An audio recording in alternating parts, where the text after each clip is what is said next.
Break down the 5x5 vial of CJC 1295 and ipamorelin. Nobody else has broken down this vial this way or accurately explained the 5x5 vial, so I'm just going to do it today.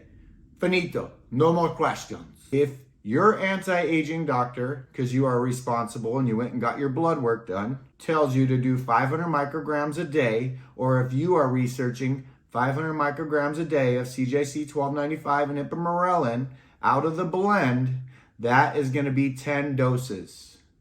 10 doses. If your anti-aging doctor has you on 250 micrograms a day, or if you are researching 250 micrograms a day, that is going to be 20 doses in that 5x5 vial. Gosh damn man, this guy finally explained it. He finally explained it. This is the easiest and most accurate. I'm telling you. When I went to my anti-aging doctor, he started me off on 500 micrograms of each peptide.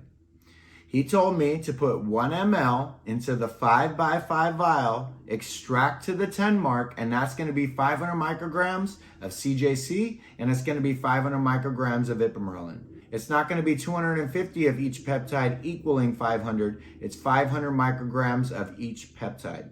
Just so we're clear on that, okay?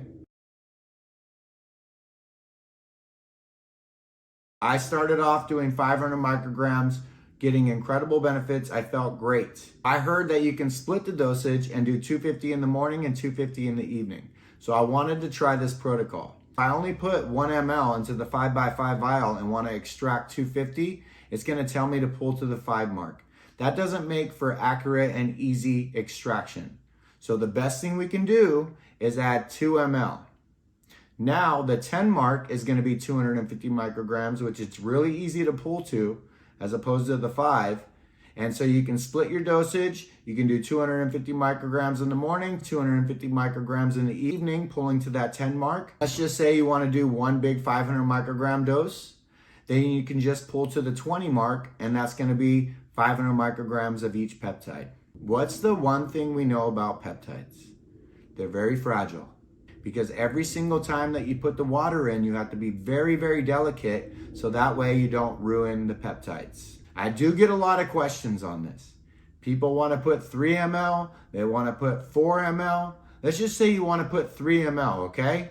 Because you heard this is what you're supposed to do. If you put 3 ml into this 5x5 vial, then you're going to be pulling to the 30 mark for your 500 micrograms, and you're going to have to get to the 15 mark, which isn't accurate, to do your 250. Let's say you put in 4 ml. Now you're just extracting more water. You're not extracting more peptides. You don't get more peptides the more water you add. The more chance you have of ruining the potency of your peptide is what happened.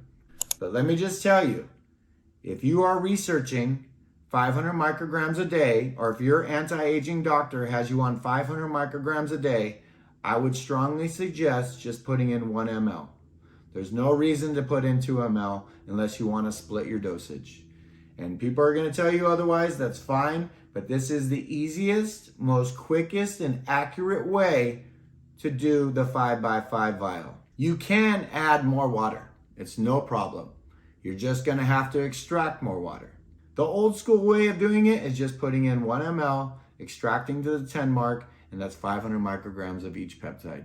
This is very important. Why you fast for at least 2 hours before you do your injection after you eat is because your insulin levels are going to fight for the same receptor sites as the peptides or the growth hormone.